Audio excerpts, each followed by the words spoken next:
내가 원인을 알면 그거를 좀 내가 예방할 수, 관리할 수 있다. 그럼 나중에 10년, 20년 비염 치료를 안 하게 되면은 그때는 어떤 약을 써도 코가 해결이 안 돼요.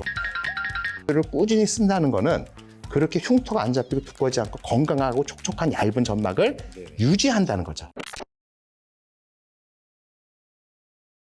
안녕하세요. 지식이 되고 돈이 되는 시간 지식업 클래스의 정지현입니다. 추석이 지나면 찾아오는 불청객이죠. 가을철 비염 때문에 고생하시는 분들이 많으신데요. 오늘은 서울 아산병원 알레르기 내과 권혁수 교수님을 모셨습니다. 어서 오세요. 네, 안녕하십니까. 아유. 또 이렇게 실제로 뵙게 돼서 영광입니다. 아유, 얼마나 시간 내주셔서 뵙다가요. 감사합니다. 네, 좋습니다. 네. 왠지 그 알레르기 또 비염이 전문가시다니까 네. 뭔가 면역을 굉장히 이렇게 강화시킬 수 있는 방법을 알고 계실 것 같아요.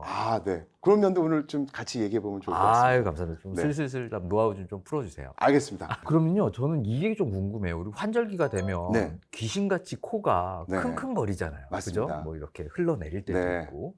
이게 뭐 방법이 있나요? 어떻게 해결하는 거예요? 네, 우선은 이제 환절기에 알레르기 비염, 뭐 봄, 가을 다 있잖아요. 꽃가루 알레르기 비염 보통 봄만 생각을 해요. 왜냐면은 봄에는 나무들에서 꽃가루가 날리는데 이게 눈에 보이거든요. 근데 가을철에는 꽃가루 본 적 없잖아요, 대부분. 이게 땅바닥에서 나오는 그런 잡초들에서 나오는 꽃가루 보이지 않는 건데 가을에 사실 알레르기 비염이 훨씬 더 심할 수가 있어요. 우리 그 알레르기 비염이 원인으로 보는 게 우리가 보통 진먼지 진드기라는 게 있거든요. 집에 이제 침구리 엄청 많고 여기 카페트에도 많은데 그게 이제 보통 1년 내내 가지만 봄, 가을 때 번식을 또 많이 하거든요.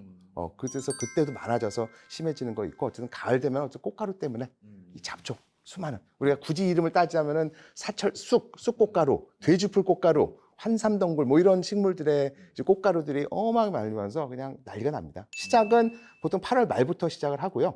이제 바람 불고 온도에 따라 어떤 날은 멀쩡하고 어떤 날은 심해서 출근도 못할 정도 되고 이렇게 고통스러워하기 때문에 이제 가을철에는 좀 이런 비염 치료를 잘 하는 게 필요할 것 같습니다. 네. 비염이 어릴 때 조금 지속이 되는 건가요? 아니면 중년 이후에도 이렇게 비염이 생기는 건가요? 네, 보통 알레르기 비염은 이제 어릴 때 보통 이제 많이 생기거든요. 그래서 우리가 알레르기 행진이라고 해서 이게 이제 종합 세트로 이게 체질적인 문제가 있어요, 사실. 보통 이제 비염은 이제 뭐 유치원 전후 아니면 초등학교 때 그때부터 이제 시작돼서 평생 가기도 하는데 어떤 분들은 근데 이런 얘기 하거든요. 뭐 나는 어렸을 때 없는데 콧물이 훌쩍훌쩍거리니까 이건 감기지 비염 아니다 이렇게 얘기하는데 모든 비염들 모든 병은 살다 보면 생길 수 있다 이 말씀을 드리거든요. 1살 때 아기가 딱 돌이 됐는데 그때 비염도 없고 당뇨도 없고 뭐 천식도 없고 뭐도 없어 우와 만세 우리 평생 병 없다 이거 절대 아니잖아요. 다 살다 보면 생기는 거잖아요. 그래서 심지어는 음식 알레르기도 평생 복숭아 잘 먹다가 82세 때 여름날 그날 또 잘 먹었어요. 끝물 때 복숭아 한 입 딱 먹고 그때 쇼크 와서 쓰러지는 분이 있어요. 그때부터는 이제 여생을 못 먹는 거예요.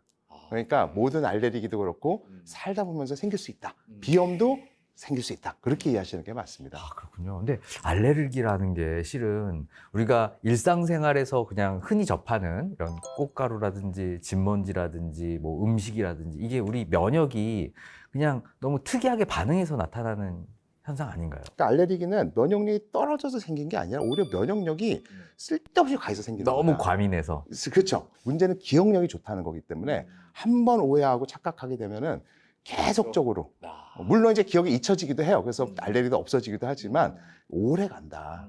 결국은 우리 면역 세포들이 그 과해서 생기는 게 염증이잖아요. 염증이란 거 한 번과 나쁜 거 생각하지만 거기 내 건강한 면역 세포들이 거기서 난리치고 있는 거거든요. 그러니까 그런 면역에 쓸데없이 착각해서 관심하다 보니까 염증이 생기는 거고 그게 코에 생긴 비염, 기관이 생기면은 천식 이렇게 되고 피부에 생기면 두드러기, 아토피 비염 이렇게 되는 거죠. 사실. 그렇군요. 네. 알레르기 이렇게 오는 비염으로 고생하시는 분들은 어떻게 치료를 하는 게 좀 좋은 네. 건가요? 그래서 우선 이제 크게는 비염하면은 한 몇 가지로 나눌 수 있어요. 그래서 그 중에서 아까 얘기한 대로 내 몸의 면역이 꽃가루든 특정 물질에 반응해서 쓸데없이 과하게 막 난리치고 하는 거를 우리가 알레르기 비염이라 하는 거예요. 그럼 이제 그걸 어떻게 알 수 있냐면은 피부 시험이든 혈액 검사를 통해서 이런 흔한 물질에 대해서 이런 알레르기 항체가 있는지 보는데 하나도 없을 수 있거든요. 검사하면 그러면 이제 그 환자 이건 알레르기가 아니구나 그런 물질 반응 안 하는구나 그런 경우에는 만성 비염이라고 우리가 얘기를 하는 거예요. 만성 증상은 사실 크게 보면 차이가 없어요. 차이가 없고 염증 생겨 똑같고 그럼 그분은 왜 생기냐? 뭐 대부분 이제 미세먼지든 뭐 냄새든 온도 변화 여러 가지 그런 환경적인 그런 공해들, 화학물질 이런 것들이 다양하게 이제 염증을 일으킨다. 이제 저희가 이렇게 보는 거고. 네, 마지막으로 한 카테고리는 뭐냐면은 염증은 없는데 온도 변화나 특정 음식을 먹거나 그런 상황에서 콧물만 나는 분들, 어르신들이 많은데 이런 거를 우리가 혈관 운동성 비염이라고 하는 거거든요. 이런 건 또 치료가 좀 약간 다릅니다. 그래서 이렇게 이제 내가 어디에 카테고리에 포함되느냐 이렇게 이해하셔서 거기에 맞게끔 치료를 받으시면 되는데 이 알레르기 비염과 이 만성 비염 이건 이제 염증 치료를 해야 되는 거거든요. 말 그대로. 그래서 거기서 이제 가장 중요한 게 이따가도 좀 자주 말씀드리겠지만 코에 뿌리는 스테로이드라는 게 있어요. 그래서 제가 비강분무 스테로이드 전도사라고 스스로 얘기를 합니다. 왜냐면 하도 안 쓰시기 때문에 이거 제발 좀 쓰라고 제가 이렇게 간곡히 추석 때도 부탁드립니다. 제발 좀 써주세요. 이렇게 하는 건데 이게 왜냐면 이제 스테로이드라는 게 몸에 안 좋다고 생각해서 착각하시는데 이거 너무 안전한 약이거든요. 그래서 이제 이건 전문 의약품 처방 받아야 된다. 네. 약국에서 파는 거 일반 약 말고 처방을 쓰는 그런 비강분무 스테로이드라는 약 네. 이거를 꾸준히 쓰는 게 중요하다. 얘가 유일하게 염증을 없앨 수 있는 약이다. 그렇게 하시면 되고요. 또 하나는 굳이 그럼 여기서 질문은 아니 치료도 똑같고 이게 약도 다 똑같고 한데 이거 굳이 만성비염, 알레르기비염 뭐 이거 왜 구분해? 뭐 검사해야 돼? 이런 질문이 있을 수 있거든요. 그래서 알레르기 검사를 꼭 해서 알레르기 비염과 아닌 걸 구분하는 이제 가장 중요한 목적 중에 하나는 첫 번째로는 환경 관리를 할 수 있다는 거죠. 그러니까 우리가 이제 나중에 또 얘기할 기회겠지. 진먼지 진드기가 가장 흔한 원인인데 진먼지 진드기를 관리할 수 있다 하면은 이제 줄일 수 있으면 그런 분들은 더 좋을 수 있잖아요. 내가 원인을 알면 그거를 좀 내가 예방할 수, 관리할 수 있다. 두 번째로는 면역 치료라는 게 있어요. 면역 치료. 면역 치료. 그건 뭐냐면 여기서 진먼지 진드기다 아니면 내가 꽃가루다. 그러면은 어떤 그런 항원에 대해서는 제가 이제 백신처럼 만든 약이 있거든요. 그걸 갖고 주사나 혀 밑에 넣는 치료를 해서 이 알레르기를 근본적으로 좀 많이 면역 체계를 바꾸는 거죠. 아까 면역이 착각하고 오해했다 그랬잖아요. 면역 치료는 야 계속적으로 이게 그 약을 적을 액기스를 투약하면서 야 얘 나쁜 놈 아니야. 괜찮아 하면서 이제 내가 착각하고 그런 것들을 재교육해서 나중에 반응 안 하니까 바꿔주는 치료를 해볼 수 있기 때문에 우리가 굳이 알레르기 이런 진단하고 검사를 한다 이렇게 이해하시면 되고요. 그런 거 귀찮다. 코에 열심히 비강분무 스테로이드 뿌리시면 뜹니다. 결국 꾸준히. 이제 꾸준히. 네.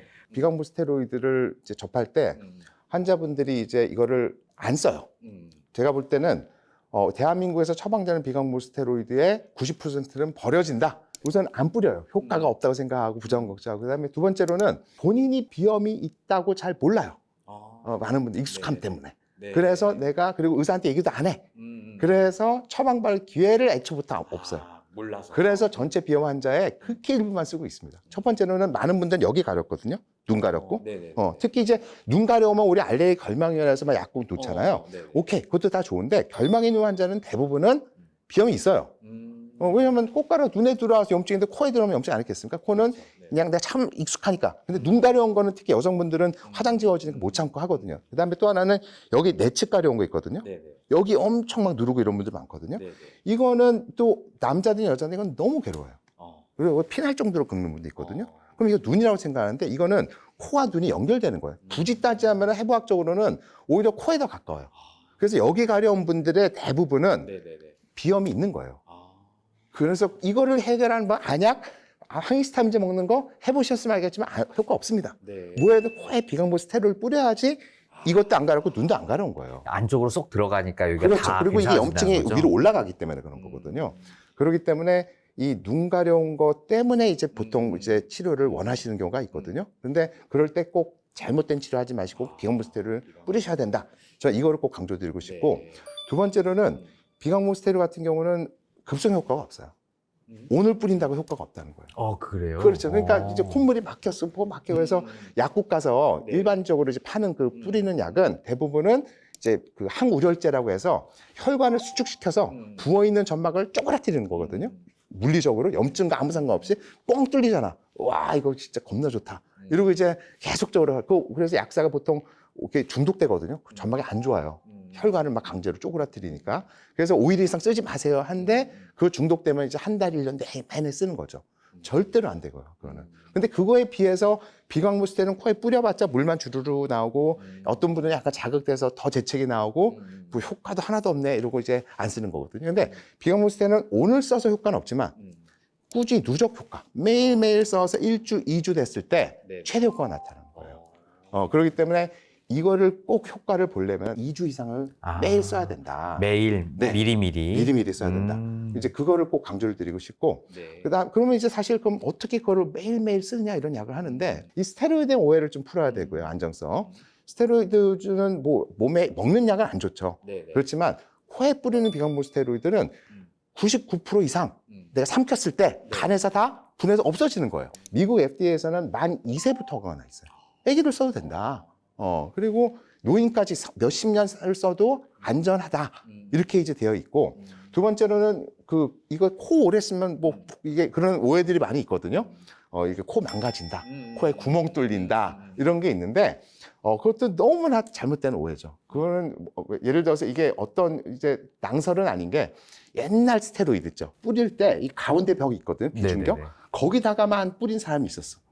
그랬더니 그게 가운데가 거기가 이제 피가 나고 헐어갖고 이제 구멍이 뚫린 천공, 이 가운데가 뚫린 그런 게 이제 옛날에 논문이 있는데 극단적으로 잘못 뿌리는 거고, 그래서 저희가 방향만 똑바로 잘 뿌리고 최근 스테로이드 절대로 없다. 그런 게 있고, 또 하나는 증상이 없다고 치료한다는 건 말이 안 되는 거죠. 그럼 나중에 10년, 20년 비염 치료를 안 하게 되면은 그때는 어떤 약을 써도 코가 해결이 안 돼요. 왜? 이미 점막이 이렇게 두꺼워진 상태로 굳어버렸기 때문에. 그렇기 때문에 비강물 스테로이드를 꾸준히 쓴다는 거는 그렇게 흉터가 안 잡히고 두꺼워지지 않고 건강하고 촉촉한 얇은 점막을 유지한다는 거죠. 이거는 수십 년 동안 연구 결과로 증명이 돼 있는 거라서 비강물 스테로이드는 장기적으로 썼을 때 코가 오히려 더 정상에 가깝게 유지된다. 임산부가 써도 안전하다. 아기들이 2세부터 써도 안전하다는 것이 되어 있기 때문에 부디 스테로이드 부착을 걱정하지 마시고 꾸준하게 매일 쓰시길 바라겠습니다. 결국은 항히스타민제를 많은 분들은 매일 먹으면서 심할 때 이거 써보고 뭐야 뚫리지도 않네, 효과도 없네, 몇 번 하다가 에이 속았어 버리고 이거 하시면 안 되고, 코를 매일 뿌리면서 증상이 없을 때, 그러다가 있는 날 그나마 있어도 심하지 않을 거거든요. 그럴 때 이제 항히스타민제를 먹는다. 그렇게 정리하시면 좋은 치료가 될 것 같습니다. 그 다음에 이제 또 하나는 항히스타민제를 이제 선택을 해야 되잖아요. 그때 먹을 수 있는 항히스타민제를 이제 추천해 드리면은, 우선 1세대 항히스타민제라는 게 있거든요. 졸린 거, 입 마르고 감기약, 이거 절대로 드시면 안 됩니다. 그래서 1세대 항히스타민제는 이제 졸리기도 하고 입도 마른 것도 있지만 졸리지 않다 하더라도 뇌 건강에 안 좋아요. 오래 쓰면. 그래서 안 좋죠. 이제 뭐 예를 들어서 뭐 성분명으로 보면은 이제 클로르페니라민이라는 약도 있고, 뭐 디펜히드라민이라는 것도 있는데, 이제 종합 감기약 있죠. 뭐 코프 시럽이든 코데원 시럽이든 뭐 등등 여러 가지 있는 거기 있는 대부분은 다 1세대 항히스타민제예요. 근데 이제 그것도 짧게 먹으니까 뭐 그렇게 이제 큰 문제는 없는데, 알레르기 비염이나 이런 경우는 정말 몇 달을 먹잖아요. 그럴 때는 절대로 1세대 항히스타민 쓰시면 안 된다. 노인분들에게는 치매 위험도 올라가요. 그렇게 이제 하시면 되겠고, 그럼 졸리지 않은 2세대 항히스타민 써야 되는데, 일반 약국에서 살 수 있는 2세대 항히스타민제 추천이 세 가지가 뭐냐면은, 하나가 성분으로는 팩소페나딘이라는 게 있어요. 이 대표 상품이 알레그라라는 제품이고요. 여러 상품이 있습니다. 두 번째로는 로라타딘이라는 게 있어요. 클라리틴이라는 게 대표 상품이고 여러 제품이 있고요. 세 번째가 세티리진이라는 게 있고요. 지르텍이라는 게 대표적인 상품명입니다. 많이 먹죠. 그렇죠. 그래서 근데 이 중에서 어떤 걸 드셔도 상관없고요. 이 중에서 이제 임산부 입장에서 먹어도 되는 약은 지르텍 이렇게 돼 있고, 나머지 소아 입장에서는 다 먹어도 상관없고요. 특히 학생들, 이게 이제 이것도 졸렵다. 지르텍도 졸리고 로라타딘 졸릴 때 있었거든요. 그래서 가장 안 졸려온 약은 팩소페나딘이에요. 그래서 저는 이제 공부하는 학생들에게는 무조건 팩소페나딘 먹으라고 얘기를 해줍니다. 그래서 이제 안 졸린 순서가 팩소페나딘이 압도적으로 안 졸렸고, 그 다음 로라타딘, 세트리진, 이 와중에도. 그렇지만 세트리진이 뭐 10명 중에 1명 졸렸거든요. 그러니까 대부분은 이것도 졸리지 않으니까 어떤 걸 드셔도 상관없다. 그렇게 이해하시면 될 것 같아요. 그렇군요. 3세대도 있지 않나요? 알레그라 아까 제일 안 졸린다는 게 소위 말해서 이제 3세대라고 사람들이 불리는 거라고 이해하시면 됩니다. 그래서 저는 이제 이거를 좋아하고, 이것도 이제 먹을 때 보통 용법이 하루 한 알이잖아요. 딱 하루 한 알, 지르텍 뭐 이런 거 있잖아요. 그런데 심할 때는 이거 2알 드셔도 돼요. 그래서 우리가 만성 두드러기 때 국제 학회 지침 있잖아요. 이거 4알 먹으라고 돼 있어요. 너무너무 안전하다. 이건 의학적으로 증명이 돼 있는 거기 때문에, 그러니까 너무 한 알에 벌벌 떨 필요 없다. 두드러기 치료라는 걸 적용했을 때 그냥 너무 심할 때 알레그라 2알 먹어요. 뭐 이제 아주 어린 애들이다 그럼 지르텍이나 로라타딘 소화용 시럽도 있거든요. 그거 먹이고, 만약에 너무 심하다 그러면은 추가로 용량 좀 더 먹여도 사실 전혀 문제 없다. 좀 편하게 생각하시면 됩니다. 아, 그렇군요. 아예 그 원인을 제거해 줄 수 있는 뭐 환경 이런 관리도 있지만 이게 좀 힘들었을 때 면역 치료도 아까 얘기해 주셨잖아요. 네네. 이 면역 치료는 좀 장시간 좀 치료해야 되지 않나요? 맞습니다. 그래서 이제 면역 치료도 우리가 혀 밑으로 하는 매일 넣는 방법이 있고 이제 피하 주사 팔에다 이제 여기다가 넣는 주사 그건 한 달에 한 번 하거든요. 근데 이제 일반적으로 이게 백신과 거의 똑같은 기전인데요. 이 면역 치료는 똑같은 기전이긴 하지만 이미 얘를 나쁜 놈이라고 착각해 갖고 올 때 공격하는 놈한테 반대대로 오히려 괜찮다고 돌리는 약간 갱생 과정, 재기록 과정이잖아요. 오래 걸려요.